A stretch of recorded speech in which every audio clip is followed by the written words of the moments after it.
open pores, large pores, damaged pores and pigmentation প্রবলেমে যদি এই মুহূর্তে তোমরা ভীষণ রকমভাবে ভুগছো, তো তাহলে আজকের রেমেডিটা আমি বলবো তোমাদেরকে অবশ্যই ফলো করতে হবে।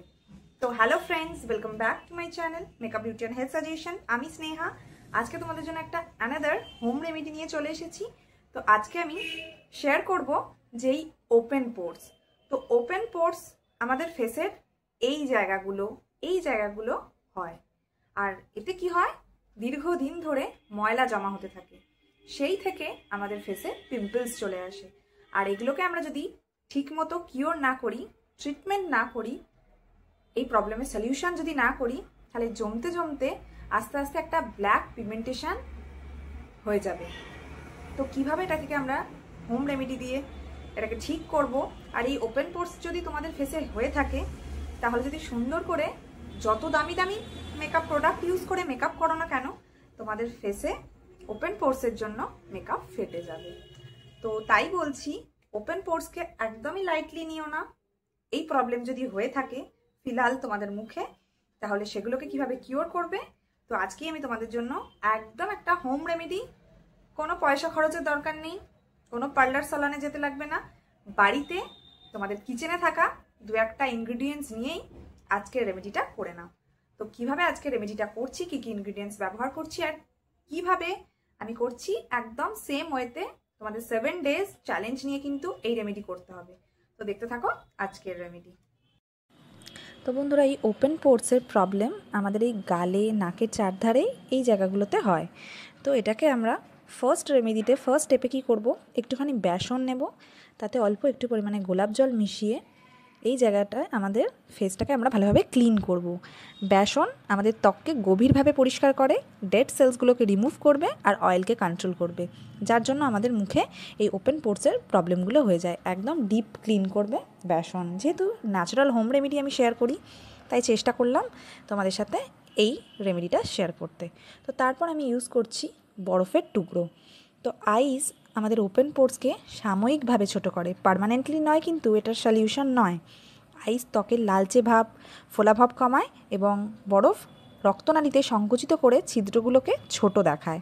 আর ওপেন পোর্সগুলো মূলত হয় অতিরিক্ত অয়েলের জন্য। তো তার জন্য নিয়ে নিয়েছি এক স্লাইসের কলার টুকরো। কলা ব্যবহার করলে আমাদের ওপেন পোর্সগুলো মিনিমাইজ হয়ে যায়। আর তাতে আমি মিশিয়ে নিচ্ছি টমেটোতে থাকা ন্যাচারাল অ্যাসিড ও ভিটামিন সি ত্বকের ছিদ্রগুলোকে টাইট করতে এবং ত্বককে মসৃণ ও টান করতে সাহায্য করে। আর কলা তো ভীষণ ভালো ওপেন পোর্সের জন্য। এটা আমাদের স্কিনকে ময়শ্চারাইজ করতে সাহায্য করবে, উজ্জ্বলতা বাড়াবে। আর স্যান্ডেলউড, আমি এতে নিয়ে নিচ্ছি চন্দন বাটা, তোমরা স্যান্ডেলউড পাউডারও ব্যবহার করতে পারো। এটাও আমাদের স্কিনে ওপেন পোর্সের জন্য ভীষণ ভালো। এই ট্রিটমেন্ট, এই রেমেডি যদি তোমরা পরপর 7 দিন করতে পারো, তাহলে সত্যি বলছি বন্ধুরা, একবার বিশ্বাস করে দেখো, একবার নিজেদের স্কিনে অ্যাপ্লাই করে দেখো, সত্যি ওপেন পোর্সের জন্য ভীষণ রকমভাবে কার্যকরী। আর তার সাথে সাথে তোমাদেরকে প্রচুর পরিমাণে জল খেতে হবে, স্কিনটাকে ফেস ওয়াশ করে ক্লিন রাখতে হবে। আর চাইলে তোমরা স্যালিসাইলিক অ্যাসিডযুক্ত যে কোনো ফেস ওয়াশ ইউজ করতে পারো এই ওপেন পোর্সের সমস্যার জন্য। তো আমি আমার ফেসটাকে আবার 3rd টাইমের মতো ক্লিন করে নিলাম। তো আমরা ফেস ওয়াশ করার পরেও কিন্তু আমাদের মুখে ময়লা জমে থাকে, তো সেটাকে আমরা সুন্দরভাবে ক্লিন করে নেব।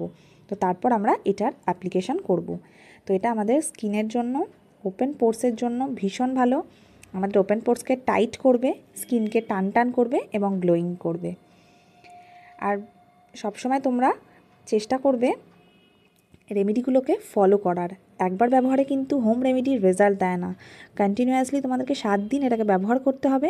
তারপর বিফোর অ্যান্ড আফটার রেজাল্ট তোমরা বুঝতে পারবে। রেমেডি করার আগে একটা পিকচার নেবে আর রেমেডি করার পর একটা পিকচার নেবে, তারপর ভালো রেজাল্ট পেলে অবশ্যই আমাকে কমেন্ট করে জানাবে। শুধু বন্ধুরা, ভালো রেজাল্ট ডেফিনেটলি পাবে তোমরা, একটু ধৈর্য ধরে তোমাদেরকে করতে হবে। তো দেখো, আমি আমার ফেসে এটা অ্যাপ্লিকেশান করে নিলাম। 10 মিনিটস মতো রাখলেই এটা আমাদের স্কিনে অ্যাবজর্ব হয়ে যাবে, শুকনো হয়ে যাবে। তারপর হালকাভাবে, দেখো শুকনো হয়ে গেছে, তারপর হালকাভাবে আমরা এটাকে জল দিয়ে ধুয়ে ফেলবো। তো এইভাবে আমি ঠিক প্রথম থেকে শেষ পর্যন্ত যেরমভাবে তোমাদেরকে দেখালাম, তোমরাও ঠিক সেম ওয়েতে এই রেমেডি করো। ওপেন পোর্সের সমস্যা নির্ভুল হতে বাধ্য। তো এরপর আমরা কি করব, এরপর আমরা একটুখানি রোজ ওয়াটার অ্যাপ্লাই করব। তো তোমাদের কাছে রোজ ওয়াটার ছাড়া যে ধরনের টোনার তোমরা এই মুহূর্তে ব্যবহার করছো সেটাও করবে। ভিটামিন সি যুক্ত টোনার হলে তো ভীষণ ভালো। তো এটা আমাদের অ্যাপ্লাই করলে আমাদের পোর্সগুলো, ওপেন পোর্সগুলো জন্য খুবই ভালো। তো দেখো এইভাবে আমরা অ্যাপ্লাই করব। তো তাহলে আমাদের ফেস থেকে ওপেন পোর্স, লার্জ পোর্সের, ড্যামেজ পোর্সের সমস্যা একদম চলে গিয়ে স্কিন হয়ে যাবে গ্লোয়িং। তো আজকের রেমেডি কেমন লাগলো অবশ্যই কমেন্ট করে জানাও। ভালো লাগলে লাইক, কমেন্ট, শেয়ার। আরও ভালো লাগলে আমার চ্যানেলটিকে সাবস্ক্রাইব করে দাও। আর যারা ফার্স্ট টাইম আমার ভিডিও দেখছো অবশ্যই চ্যানেলটিকে সাবস্ক্রাইব করে দিয়ে পাশে থাকা বেল আইকনটা ডেফিনেটলি প্রেস করো, তাহলে ভিডিও নোটিফিকেশন সবার প্রথমে তোমাদের কাছে পৌঁছাবে। তো নেক্সট তোমরা কি ধরনের ভিডিও চাইছো অবশ্যই কমেন্ট করে জানাও। আর আজকের মতো এই পর্যন্ত, দেখা হবে নেক্সট ভিডিওতে। ততক্ষণে যেন তোমরা ভালো থেকো, সুস্থ থেকো, অবশ্যই আমার চ্যানেলের সাথে জুড়ে থাকো।